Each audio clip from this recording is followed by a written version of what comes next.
Okay, maing mudto na usab kanatong tanan Luzon, Visayas, Mindanao. Maayong mudto Philippines, maayong mudto world, maayong mudto universe. Ano na punta manghigala nilang atong tulumanon sa kahanginan CONA Kati Kisses on Air. O ako lang gihapon kini inyong ubus nga alagad Reverendo Padre Edwin Academia Akab. Abino adlaw na usab karon nga usab tarong adlaw mahigala Lunes, no? Pizza 22 na kini sa bulan sa Hunyo tuig 2026 o padayon ta sa ato nga mga gibuhaton ni ining kamudtuon. Abino ato sa nga tigbayaon og may munturong atong talahurong obispo Bishop Julito B. Cortez, ang atong station manager si Father Rama Ata, ang ato apod nga mga kaubanang mga kaparian, labi na gano'n ako mga classmates, no? Kumusta na si Father Obing si Father Obing Masyon, si Father Tonton Arnaiz o si Father Kining Dami Ramis. Uy, kumusta na mga brothers na akong mga pinalanggan akong mga classmates, mga higala, no? Abino padayon ta sa ato nga mga buhatuno ni ining kamuntuhon o ato na nga timbayaon usab, no? At tanan nato nga mga kaigsuunan nga mga nangalagad sa Katolikong simbahan, no? Kumusta naman din na sa yungon ako ang mga kanhi mga parokyano, no? Si Father Dudong tuaman siguro sa Canada, no? Sa yampo nato si Father Dudong Ruiz, no? Nga tuwa karon dito sa Canada o ginaman sa bangtanan ako na mga kuan kato mga ako ang mga gitawag nato og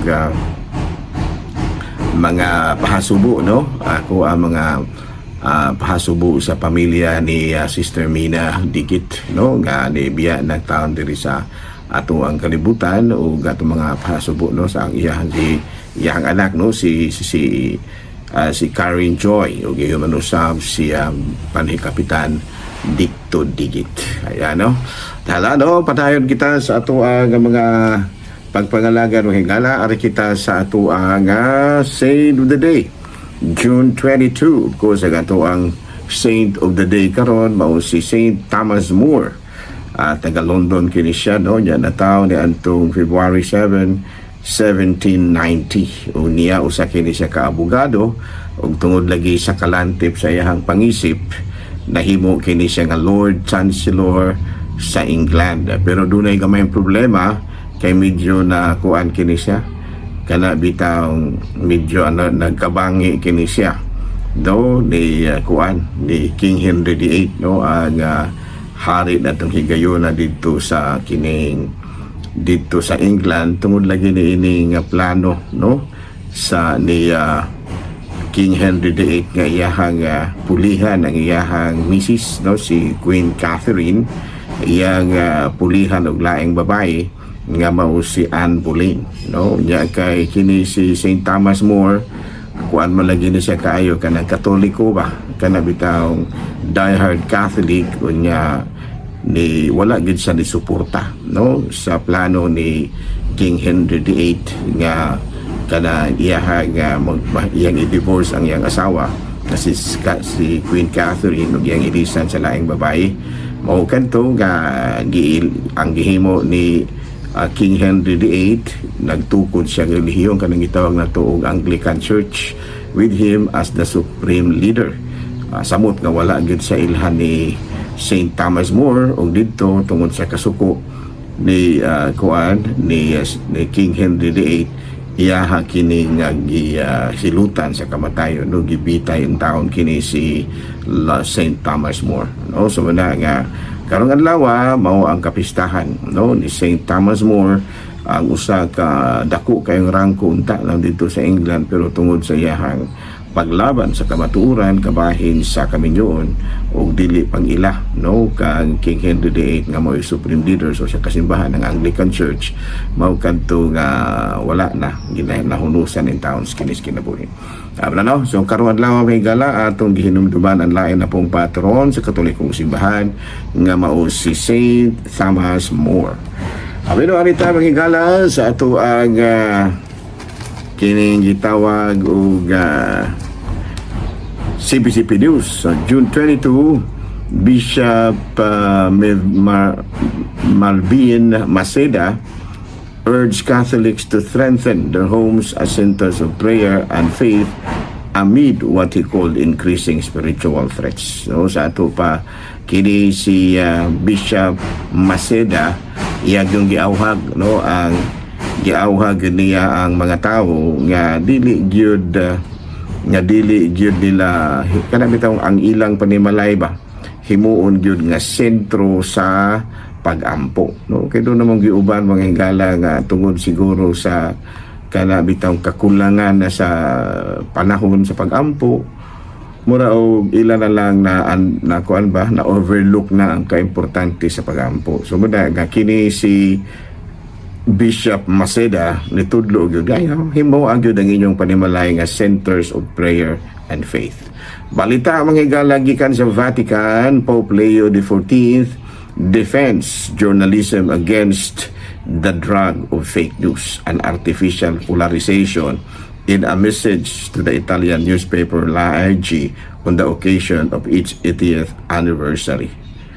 No, sa ito pa, kuan gyud doon naman goy uban bitaw ng higala, no? Nga mura ba o gihimo po din taon nga mura ba kana bang mura gihimo nga murag naman sahan ba nga matud pa kining gitawag na to og dungog sa mga journalist tungod lagi ni ini mga fake news kay doon naman good po yung mga balita usahay mga higala nga murag dili na po lamang na to matuuhan ba. So muna nga kini si Pope Leo XIV nihatag yun usab matud pa pagdasig no sa mga kining mga journalist nga ilahang yun usab nga idepindihan no ang gitawag na to og maayo nga pagpangalaga diha mismo sa media apostolate. Dalano padayon ta mga higala na ta mismo sa ato ang ari na ta mismo mga higala sa ato ang topic no ang ato topic karon is lay ministry no the canonical and theological basis of lay ministry. Ayan no.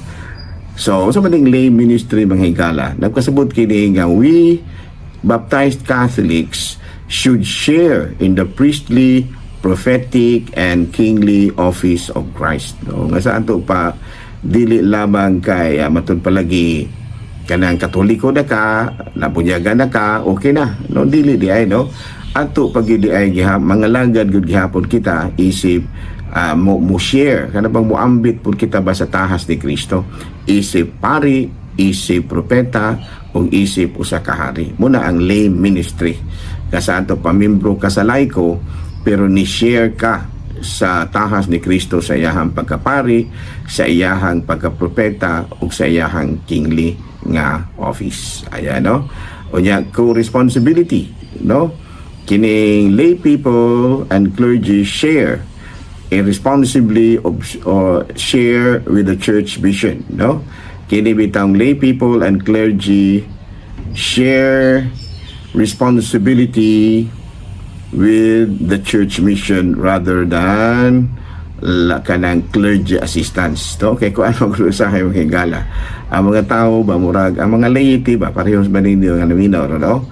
Nga mura og ang isip ang lay ministry mura bang igo ra gyud ka nga mo assist sa pare no dili no kinahanglan nga dunag ang ang pagka-membro sa lay ministry no mga lay ministry ko ana siya kanang dunay gyud mo kaugalingon nga tahas no mo na gitawag na to dili lang kay mo abag-abag sa pare.